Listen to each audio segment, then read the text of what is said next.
रेखा बहुत परेशान हो गई थी। उसको समय नहीं मिलता था खुद के लिए। मम्मी, अब कैसे हो आप? अब आपको अपना ध्यान खुद ही रखना पड़ेगा। मैं तो आ नहीं सकती अभी। रेखा अपनी माँ से फ़ोन पर बोली, माँ, समय बिल्कुल नहीं मिलता। क्या करूँ? मेरा भी दिल करता है आने का। हाँ रेखा, तुम मेरी चिंता ना करो। तुम वहाँ सबका ध्यान रखना, यहाँ की चिंता मत करना। बेटी की माँ और क्या कहती। फ़ोन रखते ही रेखा फिर घर के कामों में लग गई। आजकल माँ से भी शाम को ही बात होती थी, क्योंकि सुबह के काम बहुत बढ़ गए थे और रेखा को बिल्कुल भी समय नहीं मिलता कि वो अपनी माँ से भी बात कर पाए। सास के अचानक घुटनों का ऑपरेशन करवाया था, इसीलिए रेखा पर घर की सारी जिम्मेदारियां आ गई थी। अभी शादी को 3 से 4 वर्ष ही हुए थे, लेकिन रेखा ने सब संभाल लिया था। ऑनलाइन ऑफिस का काम रात तक चलता और वो बहुत थक जाती थी। इसीलिए अभी नौकरी भी छोड़ दी थी, क्योंकि उसके लिए नौकरी से ज़्यादा सास की सेहत ज़रूरी थी। रेखा का पति जय यूं तो घर से ही ऑफिस का काम करता और घर पर कभी कभार मदद भी कर देता था। जय की थोड़ी सी मदद भी रेखा को बहुत लगती थी। रेखा की माँ भी धन्य समझती थी कि बेटी सुखी है अपने संसार में, कोई झंझट नहीं है बेटी। जय को घर से बाहर दोस्तों के साथ घूमने का एक मौका मिला, जब सभी ने 4 दिन मनाली जाने का प्रोग्राम बनाया। रेखा ने जय की तैयारी कर दी जाने की। वो बोली, मैं भी बहुत बोर हो गई हूँ घर पर, मुझे भी बाहर जाने का मन है। जय अपना सामान चेक करते हुए बोला, हाँ, माँ की तबीयत सही हो जाए फिर 1-2 दिन के लिए बाहर चलेंगे। और जय चला गया। शाम को सास की बहन का फ़ोन आया।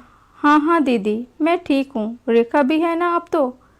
घर पर नौकर आने लगे हैं, कुछ ज़्यादा काम तो नहीं होता, बस दोनों समय खाना ही बनाना होता है। जय आज ही मनाली गया है, क्या करे बेचारा, बहुत बोर हो गया था घर पर। रेखा तो दोपहर को 2 घंटे आराम भी कर लेती है, लेकिन जय को नहीं मिलता ना, बस इसीलिए। बाकी तो कुछ काम है ही नहीं होता घर पर, नौकर तो कर ही जाते हैं। रेखा के कानों तक बात पहुंच चुकी थी। उसके मन ही मन बुरा भी लग रहा था कि मैंने सास और घर के काम के लिए नौकरी छोड़ दी। उनको परेशानी ना हो, इसीलिए 2 दिन के लिए भी मायके नहीं जा रही। जय को तो शनिवार और रविवार मिलता है, तब तो वे दोस्तों के साथ बाहर चले जाते हैं। सुबह देर से उठते हैं, मनपसंद खाना बनवाते हैं और खाते हैं। मुझे तो खुद के लिए भी टाइम नहीं मिलता, और फिर भी सासू माँ ऐसे कह रही।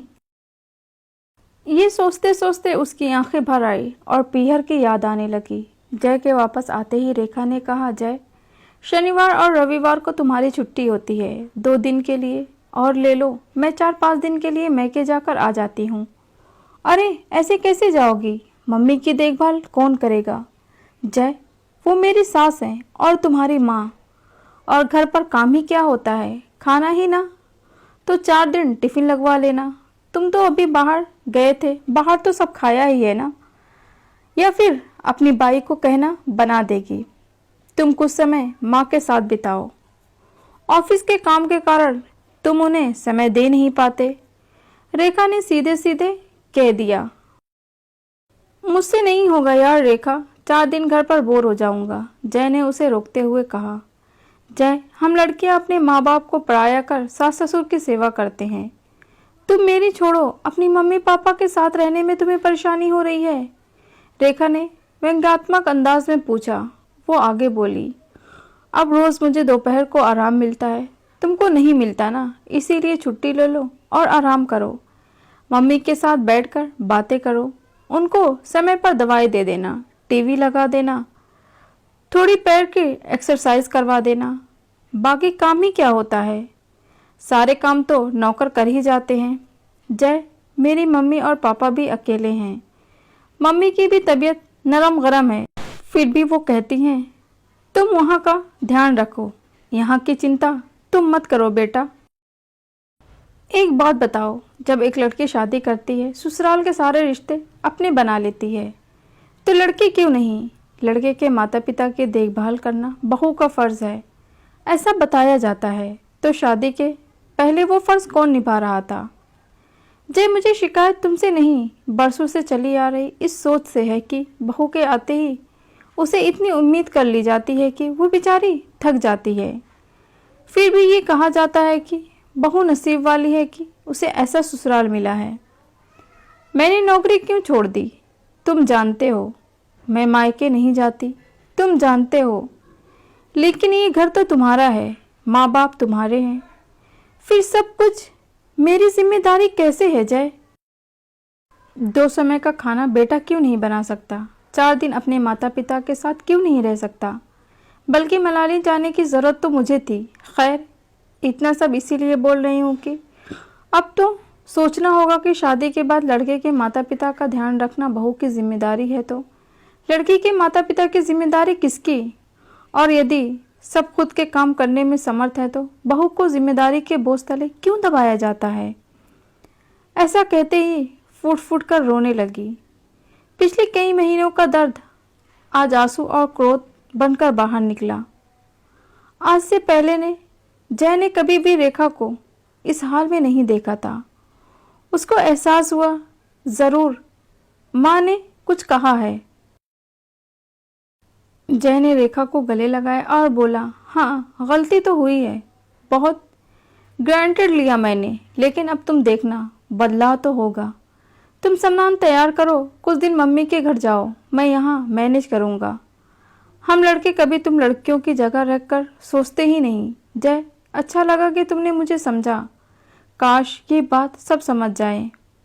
रेखा की आंखों में अब भी आंसू थे, लेकिन उसमें तसल्ली भी थी और वो तैयार होकर कुछ दिन के लिए माँ के पास रहने चली गई।